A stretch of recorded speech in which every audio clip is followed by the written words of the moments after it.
Guys, look what I just found. It's a freaking Mega Buster! Isn't that awesome? But you know, after for this being in my basement for so long, who knows how long even, I wanted to test this thing out and see if it still works. So, how do I...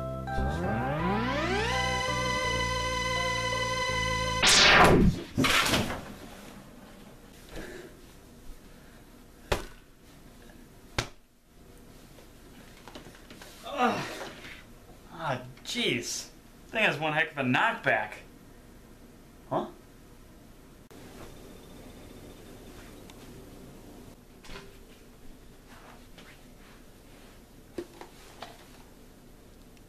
Mega Man 6? I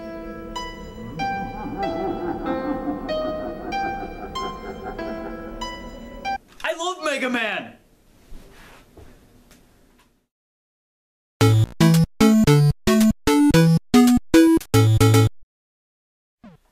Mega Man and the NES. Two things that go better together than possibly peanut butter and jelly itself.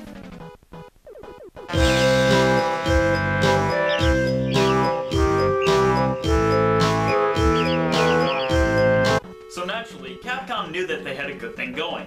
So they milked it. 5 times. It is now 1994 and Mega Man 6 was just released to us in North America. And by this time, the Super Nintendo was already a well-established console, with games like Super Metroid, Donkey Kong Country, and even Mega Man X already on their way, if not already out. So by that logic, it's also kind of strange that we also didn't see Mega Man 6 in development for the Super Nintendo. But even so, does this game hold up? We're just gonna have to see if the number 6 is still my favorite by the time this review is done. Special thank you to my friend Alex for giving me this game as a late birthday present. This review is happening because of him. So thanks, dude!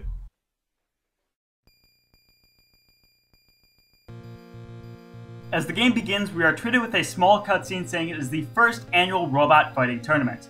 A new battle royale contest where the best robots in the world come together to prove their worth. Now this is how you do a Mega Man plot! No bad guy, no conflict, just a bunch of robots coming together to beat the crap out of each other. This is the kind of refreshing take that Mega Man has needed for so long after enforcing. I should have seen it coming. As it turns out, the host of the tournament created the competition as a scheme to take over the world, so he reprogrammed the 8 best competing robots and used them to go into battle. Now it is up to Mega Man to once again defeat all the Robot Masters and take the fight to the big bad himself, Mr. X. Gee, Dr. Wily, did you forget to shave after waking up this morning? The fact that Dr. Wily is actually Mr. X isn't even worth trying to hide. Sorry, no spoiler warnings here. But if you have played a Mega Man game before, then you know one simple fact about the series. Dr. Wily is always behind it. Even when the game makes it seem like a Dr. Cossack or rebellious Proto Man is to blame, in the end, it is always going back to good old Wowie here. In fact, I just kind of had to laugh when he even denied he was Wily in the first place. I mean, seriously, come on. Did anyone out there actually think that there was going to be a new villain for this Mega Man game? Oh. But who cares? No one played these games for the plot anyway. Mega Man has and always will be about the gameplay. And well, this certainly is a Mega Man game, alright. In case you have been living under a rock or without internet for your previous existence, Mega Man is as simple as action platforming games come. All I need to say is that A equals jump and B equals shoot, and you've already completed your tutorial. Good job! But what is perhaps the most interesting thing that Mega Man does is that you can choose to tackle any of the 8 beginning stages in your own desired order. This allows first-time players to pick and choose stages as they see fit, and for experts to break away from the same order that is usually performed. Upon completing these stages, you also get a Robot Master's special power, which can not only be used to reach certain items, but also carries an advantage when fighting other certain Robot Masters. These few elements really define what the Mega Man games are, as well as add a certain charm that resonates with the series. But those are just the basics of the Mega Man franchise as a whole. How is this game when comparing it to the others in the series? Well, I think it's pretty sweet. First off, let's just get the flaws of this game out of the way so we don't have to worry about them later. One of the weirdest things that I notice constantly is the jumping arc. I really don't know how to explain it, but the jumping feels a little off. Mega Man doesn't lift from the ground quite as smoothly as he did in other games. I haven't heard a lot of people talk about this problem before in other reviews, so for all I know, it could have just been my controller, or adjusting the NES hardware after I've been using Wii remotes and classic controllers for so long. Also, some of the Robot Masters are kind of lame. Half of them aren't at all interesting, at least in my perspective anyway. I do appreciate that Capcom was still taking fan-suggested designs at this point, but I just don't find this group to be quite as memorable for whatever reason. And also that frickin' stupid jump I can never get past in Centaur Man stage, just come on, work with me, kid! And those are really the only few problems I actually found with this game.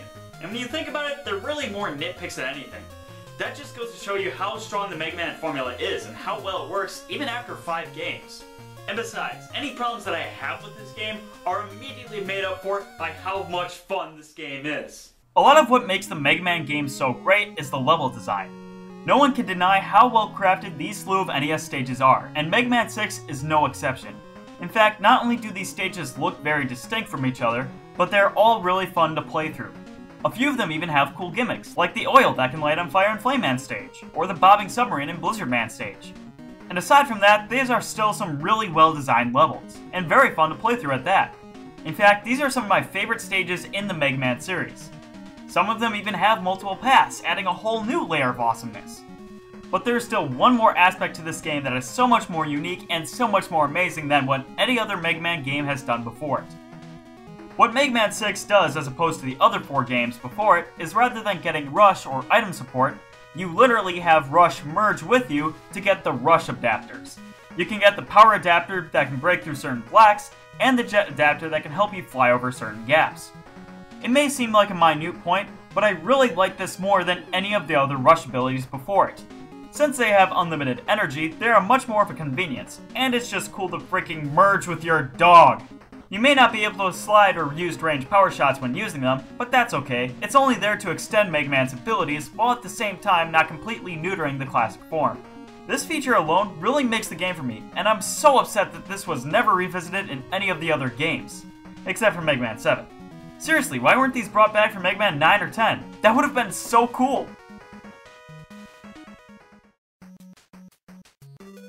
One common complaint I usually hear from people when they're talking about this game is the fact that Mega Man 6 is too easy.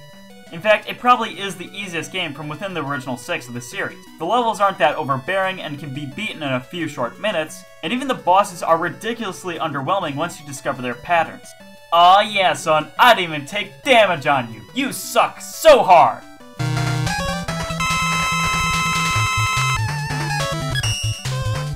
Heck, if you're like me and you abuse the Rush adapters, you're in for an even easier time.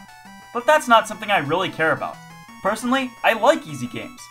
Sometimes playing a ridiculously hard game can be overly frustrating to the point where I don't even try finishing the game after a certain point. On the other hand, easy games are great because they build a sense of self-confidence and encourage you to keep playing. But that being said, this game still isn't a mindless shoot fest. Capcom still managed to find a balance between an easy time and a challenge to kick you back into gear, and I love it. In fact, I love this game as a whole. I wouldn't claim it is the definitive Mega Man experience, but it is just as good as any of the classic games. Even with its small issues, I cannot deny how much fun this game is. In fact, if you're asking for my personal opinion, I like 6 the most out of any of the classic games. Apparently, I was fortunate enough to get this game as a gift, because even a used cartridge of this game doesn't go cheap. This game may be fun, but it is not worth $40 to $50, even if the box art ain't half bad. Just go cheap with the Virtual Console version if you plan to pick this game up. So overall, I think that Mega Man 6 is a good game, and I'm noticing it's getting a little bit more love from the community than what I've noticed in the past, and I could not be happier. And for those of you who have never played a Mega Man game before, 6 is a good starting point to get into the series. Is it the best Mega Man game? Probably not, but that did not hamper my fun at all when playing this game. So anyway, thank you guys for watching this video all the way through. I hope you enjoyed your time. Make sure to have a good life, and remember to get those bananas out of your ears. See you all next time.